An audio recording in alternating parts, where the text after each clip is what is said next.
کہ soft skills جو ہیں وہ کیا ہوتے ہیں اور کون سی چیزوں پہ ہمیں دھیان دینا چاہیے. جیسا کہ میں نے پہلے کہا کہ communication skills, public speaking, presentation skills, leadership skills, تو یہ سارے جو چیزیں ہیں like C V building, C V writing, یہ ساری چیزیں سافٹ اسکلز میں آتی ہیں. تو ہم بات کرتے ہیں جو پریزنٹیشن اسکلز ہے، جو کہ میرے خیال میں ہر انسان کی ضرورت ہے، چاہے وہ بیوروکریٹ ہے، ایڈوکیٹ ہے، یا ایک پروفیسر ہے، یا ایک کوئی بھی کسی بھی شعبے سے اس کا تعلق ہے، تو پریزنٹیشن اسکلز جو ہے وہ اس کی ضرورت ہے.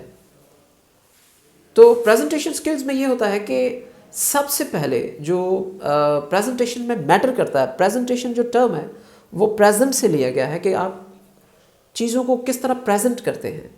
آپ نے دیکھا ہوگا کہ کچھ لوگوں کی ایسی پریزنٹیشن ہوتی ہے کہ وہ آڈینس کا بہت زبردست طریقے سے، بہت اچھے طریقے سے وہ اٹینشن لے پاتے ہیں، کہ ان کی اتنی زبردست اسٹارٹ ہوتی ہے، ان کی اتنی زبردست ویل فلورشڈ انگلش ہوتی ہے یا کمیونیکیشن ہوتی ہے، یا کسی بھی زبان میں، I am not talking about only English, یا کسی بھی زبان میں جب آپ پریزنٹیشن دے رہے ہو تو کون سی چیزوں کا دھیان رکھنا چاہیے. تو جیسا کہ میں نے کہا the term presentation has been taken from the term present, کہ کس چیز کو پریزنٹ کرنا ہے. اگر آپ کو اسی چیز کا اندازہ ہوگا کہ اگر آپ کوئی موبائل سیل فون لینے جا رہے ہیں اور جو شاپ کیپر ہے یا جو ڈیلر ہے وہ آپ کو کس طرح پیش کر رہا ہے اور وہ کون سی لینگویج کا خیال رکھ رہا ہے، کون سی چیزوں کا وہ دھیان اپنے مائنڈ میں رکھ رہا ہے کہ کس طرح مجھے کسٹمر کو کنونس کرنا ہے. بالکل اسی طرح آپ جب آڈینس میں آپ کوئی بھی چیز جب پریزنٹ کرتے ہو، کسی بھی موضوع پہ بات کرتے ہو، آپ بیسیکلی لوگوں کو انفلوئنس کرتے ہو، لوگوں کو پرسویٹ کرتے ہو، لوگوں کو کنونس کرتے ہو کسی پوائنٹ پہ. تو سب سے پہلے جب آپ کوئی بھی چیز اسٹارٹ کرتے ہو تو اس سے پہلے جو فرسٹ انسٹرکشن ہے اس میں کہا ہے کہ you have to start with a hook. Start with a hook. Hook means start with a question, quote, query اور اے اسٹوری. یہ چار چیزیں آپ یاد رکھیں کہ جب کوئی بھی چیز جب آپ اسٹارٹ کرتے ہیں، کسی بھی پریزنٹیشن پہ بات کر رہے ہیں، کسی بھی موضوع پہ، when you are going to present formal presentation, university میں جب جیسے بچے پریزنٹ کرتے ہیں یا کسی کارپوریٹ سیکٹر میں کوئی باسز، لیڈرز جیسے پریزنٹ کرتے ہیں، تو آپ نے دیکھا ہوگا ان کی جو باڈی لینگویج ہے وہ کتنی موٹیویٹنگ ہوتی ہے.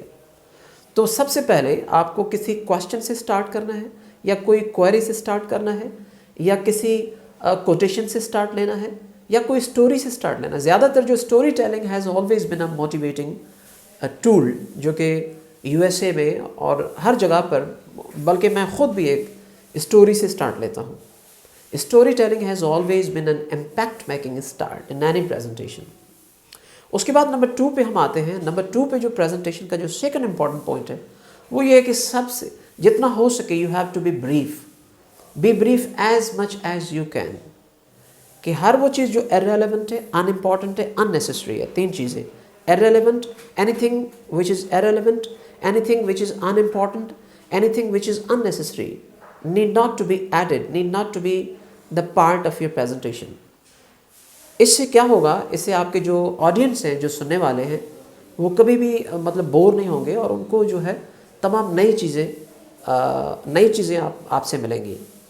اس کے بعد نمبر 3 پوائنٹ ہے پریزنٹیشن اسکلس کے اندر، تیسرا and important, use visuals, images, videos, graphs, charts. زیادہ تر جو آج کل جو مطلب ایک پریزنٹیشن اسکلس کا جو ایک اسٹرانگ ٹول ہے وہ زیادہ تر امیجز ہیں. مطلب اس میں جو کانٹینٹ ہے وہ ہم کم ڈالتے ہیں. زیادہ تر آپ نے دیکھا ہوگا کچھ لوگ جو ہیں وہ اتنا اسٹف پریزنٹیشن کا، اتنا بڑے بڑے پیراگراف جو ہیں وہ ڈال دیتے ہیں کہ اس کو پڑھنا، پھر ان کا فونٹ کا ایشو ہوتا ہے، پھر کلر کا ایشو ہوتا ہے. تو یہ ساری چیزیں دھیان میں رکھ کے ہم زیادہ تر جتنا ہو سکے آپ کو جو اسٹف ہے، یعنی جو ریڈنگ مٹیریل ہے، وہ تب بہت کم دینا ہے. مطلب زیادہ آپ کو امیجز یوز کرنا ہے. آپ تھوڑی سی ویڈیو بھی چلا لیں، آپ گراف بھی شو کر لیں، آپ چارٹ بھی شو کر لیں. آپ کے کوئی ٹولز ہیں آپ کے ساتھ وہ بھی آپ بھلے یوز کر سکتے ہیں. کوئی ایسی چیز ہے ایز اے کانکریٹ ایگزامپل. اس کے بعد number 4 and very important, number 4 جب آپ پریزنٹ کرتے ہیں تو تھوڑا سا ریلیکس ہو کے use your sense of humour. آپ تھوڑا سا جوک بھی ایڈ کریں، آپ تھوڑا سا اس میں ہیومر کا بھی ایک ایڈ کریں، اس میں ڈالیں. ٹھیک ہے نا؟ تو اس سے یہ ہوگا کہ آپ کی جو آڈینس ہے وہ بور نہیں ہوگی. ٹھیک ہے جی. اور اس کے بعد امپورٹنٹ نمبر 5 ہے، وہ ہے سمرائز کرنا. تمام جو پوائنٹس آپ نے جو ڈسکس کیے ہیں پریزنٹیشن کے اندر، وہ جو ہے آپ کو ری فوکس کرنا ہے، سمرائز کرنا ہے، اور اس میں آپ کی جو پریزنٹیشن ہے بہت امپیکٹفل ہو سکتی ہے.